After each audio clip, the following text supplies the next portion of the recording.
السلام عليكم ورحمة الله وبركاته وتحنيهني هركي مدوبة قيبتي شناد مالين مالماها كميد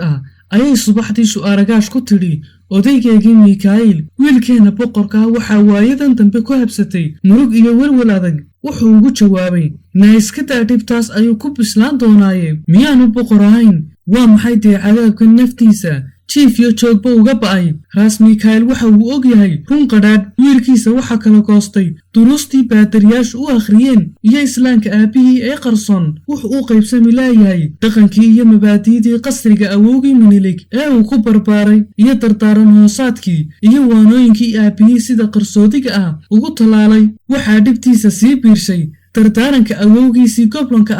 ee ku adkaystay inuu Ilyaasu boqortooyada qabto dadka oo dhammi waxay u arkaan inuu yahay boqor Kristan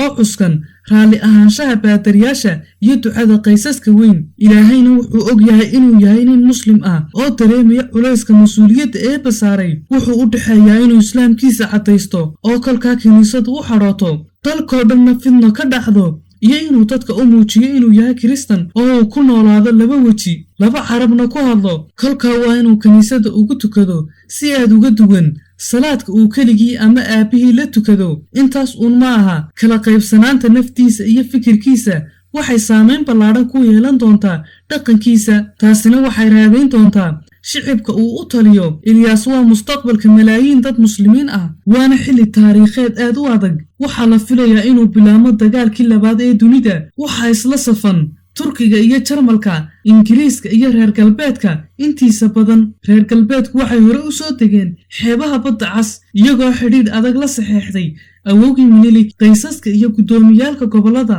waa xaalad aanay arrimuhu kala cadayn oo mugdi u eeg wax kastana la filan karo waxa kale oo jirta inay baadariyaashu leeyihiin codsiyo u gaar Talyaaniga Ingiriiska iyo Faransiiskuna waxbay codsanayaan shicibkiisuna waxbuu ka sugayaa isaga qudhiisuna wuxuu u baahan yahay shacbiyad iyo rag uu isku halayn karo oo ku maro jidkan qodxaha badan hadeedna ma noqon sir inuu boqorku ku nool yahay hartan iyo murug naftiisa la qaybsantay oo laga yaabo inay u soo jiito niyad jab iyo burbur waxay tiri su'aaragaash ee ina Minilik ahayd Mikaayilow haddaad mu'min dhab tahay ilaahay ducadaada uu aqbali lahaa uu gartay Maxamed caligii la baxay Mikaayil ujeedada islaantiisa waxay tilmaamaysaa inuu isagu buuqa uu maanta wiilkoogu ku jiro wuxuu yidhi Mikaayil ilaah waa mid kaliya su'aaragaashay waxaan u malaynayaa inaad asaasaqday hadeer waxbana garan maysid ilaah waa og yahay inaan qalbiga kaa jeclaa waxaan in badan ku qanciyay aabahay inuu wax kasta oo aad jeceshahay ku siiyo oo kugu kalsoonaado adaan ku weydiiyay maxaa ka weyn in loogu dardaarmo boqornimada wiil uu dhalay nin muslim wuxuu aabahay Allah u naxariiste kuwa la jacaylka Ilyaasu wuxuu ku guuleystay inuu jiirsiiyo nimankii gudoomiyayaal goboleedka ee ka soo horjeestay waxa kale oo uu fursad uga ba'ay inay helaan baadariyaashii naxba aabahay marna kaama shakayin adigu se weliga hoosta baad sida yiga ka eegaysay ma xasuusanaysaa maalinkii aad isku dayday inuu Santa Fare gudoomiyaha gobolka Sidaamo gabadheena maalfaan guursan waxaad jeclayd inay gabadheenu guul noqoto intay guursan lahayd nin Kristan oo xaq jiro oo uur xun sidii aad adigu qabtay ma waxaad doonaysay inaad gabadhii Minilik awowga u ahaa ee Ilyaasu la dhalatay u dhistid nin muslim wuxuu Mikaayil yidhi may sidaa uma aan jeedin laakiin waxaan aad u necbahay ninka qalbiga adag ee Santa Fare waxa indhihiisa ka muuqda khiyaanada iyo siraha uu qarsanayo waa dareen kolna aanan ka baxsan karin haddaanu igu cadaadin Minilik ama aanan ka cabsan dhibaato ka timaada marna ma ogolaadeen in maalfaan loo guuriyo Tafare badanaa wax dadku sameeyo iyaga oo aanan raali ka ahayn Ilyaasu ayaa albaabka ka soo galay isagoo wajigiisa farxad iyo raynrayn ka muuqato waxa uu yiri isagoo dibnaha muusood kaga daabacan yahay subax wanaagsan hooyo subax wanaagsan aabo hooyadii ayaa intay dirqu u hinqatay oo ay farxad la soo booday tiri ugu dambeyntii waadiga qoslaya alla maxaa iga nasiib badan boqorkayga yaraa ee aan jeclaa ayaa ii qoslaya jahaagan quruxda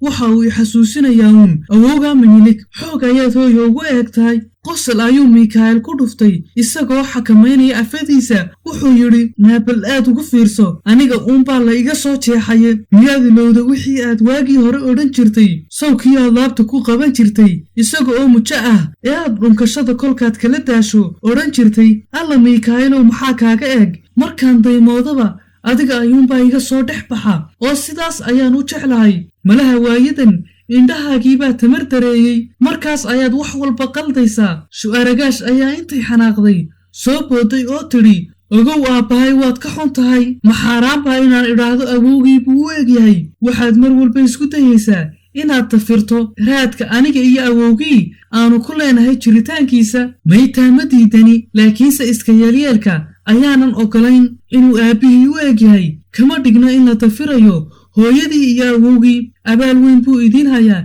jiritaankiisa hadday tahay iyo haddii ay tahay carshiga uu maanta ku fadhiyaba Ilyaasu ayaa aad u dhageystay doodii kululeed ee labada waalid dhex maraysay isagoo dhexdooda ka raadinaya waxa uu ku abtirsado haddeer labalabayntii way dhammaatay abtirsigii Ilyaasuna ma aha aabba iyo hooyo ee waa mabda iyo wax uu rumaysan yahay Ilyaasu tolnimada iyo qaraabada nasabka waxaa kala qiimo badan abtirsiga diinta iyo aragtida nasabkiisa shaki kuma jiro waxaa dhalay Maxamed Cali oo muslim ah iyo Shu'aragaash oo kristan ah laakiinse waxaa soo dhan waxaa kala weyn fikirka iyo caqiidada uu ku abtirsanayo imse dad bilaa nasab ah laakiin nolol ay raalli ka yihiin kolkay ku tiirsadeen mabda iyo fikir weyn waa tan mushkiladu madaxa ayuu Ilyaasu gundhiyey oo wuxuu yidhi milig awowgay ayuu ahaa waana siday dhabtu tahay qaladadiisuna aniga iima murugelinayaan oo isagaa gaystay wanaagiisana isaga uunbaa lahaa taasi waa mid isaga iyo ilaahay ka dhaxaysa